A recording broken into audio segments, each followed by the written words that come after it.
Okay, welcome back to our last week. I run a poll on Instagram to find out your favorite scramblers of this year, so here's the list in order of number of votes. And at the end I'll throw in a few extra that I think you guys missed, despite the fact that someone voted for the CCM Scrambler. You can't actually buy one anymore. They made a limited run of 250 in 2017. And they've now sold out, but there's a whole bunch of different models built on the same single-cylinder 600cc platform that are still available from the UK-based manufacturer. Possibly the closest option to the Scrambler is the flat Tracker, and it should still have a bit of off-road capability with its wide bars and Maxxis DTR1 tires, but my personal pick of the current range would be the Spitfire 6, which offers a whole bunch of paint and anodization options as well as spoke wheels and a single seat. All the models put out reasonable 55 horsepower and 58 newton meters of peak torque, but when you consider that most of them are about 140 kilos dry, there should be a hoot to ride again. With only a single vote in my Instagram poll, scraping in at the beginning of the list is Moto Guzzi's V73. That's not Scrambler. Here you say, well, there are a couple of options here. The V7 RUF is a very mild attempt at a Scrambler, taking the standard bike and adding spoke wheels and slightly knobbly tires, as well as a couple of visual changes like a tuck and roll star seat and polished aluminium mudguards. However, you want a more serious V7 Scrambler, then you might still be able to find a dealer with Gutsy Scrambler package available for sale. This would not only give the bike knobbly tires and long mudguards, but also a high-level exhaust handlebar brace and off-road foot pegs to phoning those options.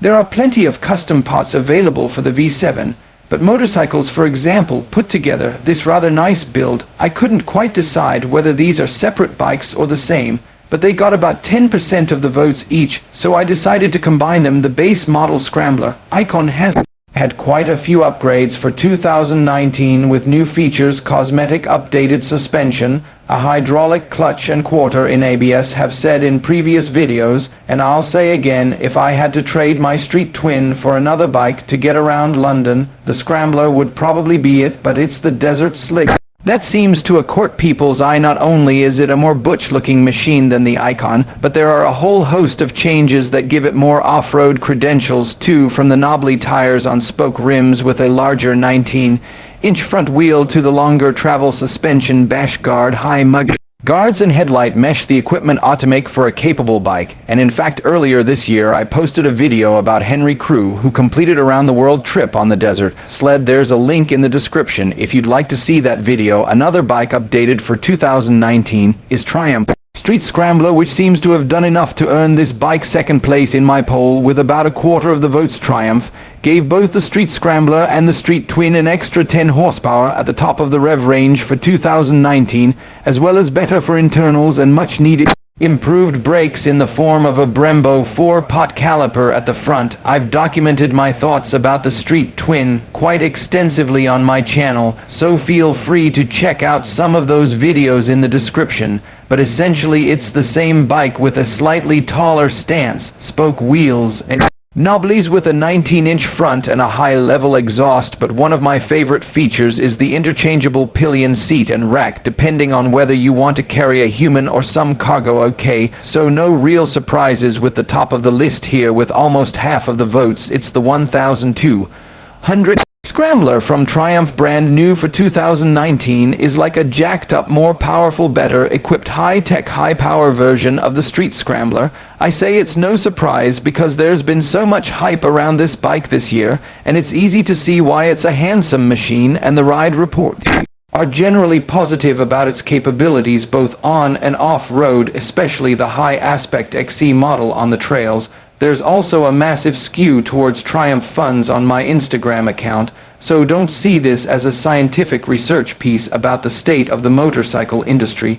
It's just a bit of fun. And anyway, you guys missed a whole bunch of great buys, so here's my pick. So the Urban GS isn't new for 2019, but it's still on the market, and for me it's just such a good looking take on the Scrambler that I had to include it. And 110 horsepower, it's got a good deal more power from its 200cc boxer twin than many of the other bikes on this list, in my humble opinion. All BMW models should be available in at least one version of the M Sport colors. It looks that good. This iteration of the R90 platform really embraces it with a bright red saddle and the high-level front Mudguard and retro flyscreen really set it apart from others in the range. For an extra 600 quid, you can get a chrome exhaust, spoke wheels, off-road tires, heated grips, and LED indicators, which seems like a good deal. Or if this is all too garish for you, there's the more muted and potentially Glacier R9T Scrambler, not strictly on sale, yet the Norton Atlas is supposed to hit the assembly line this summer, with the first runner bikes being delivered to UK customers at the end of the year.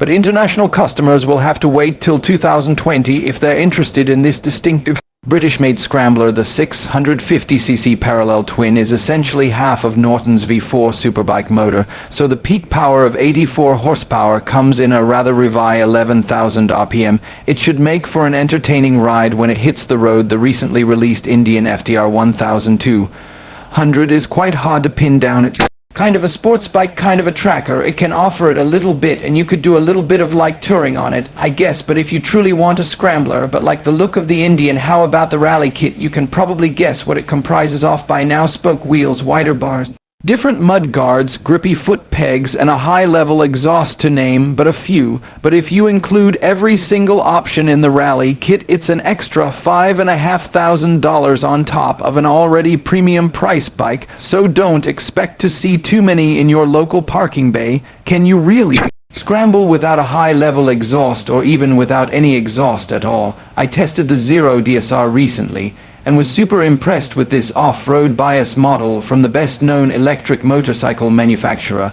Larger wheels, no bleed as longer travel suspension, and grippy foot pegs are all present and correct, but with buckets of torque on tap at the simple twist of a throttle. This might be tempting for someone looking for a scrambler with a difference, and if you do take it off road, you can just wipe that flat plastic bodywork clean. I often get asked for a couple of budget options, so here are some that have caught my eye. Later this year, Harold are expecting to bring 2 new bikes to the market, and to me they look great, although these models are slightly more premium than the existing Chinese imports sold by Harold. The Brat will start from just under £3,000, and the 500cc single Brute, which is perhaps a bit more on the roads that end of the spectrum, is expected to sell for £6,500.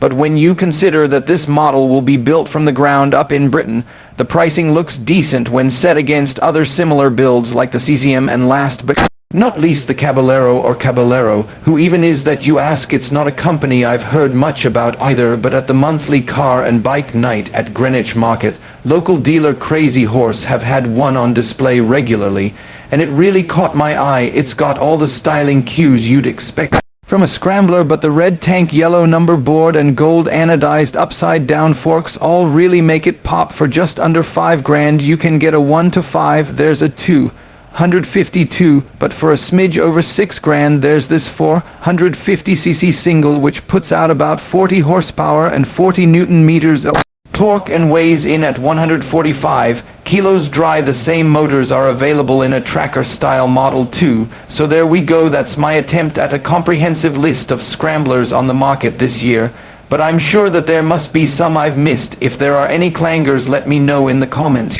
below, and if you're new here and you want to see more videos like this, hit subscribe, and I'll see you next time. We'll see you very shortly in the next Auto World Zone.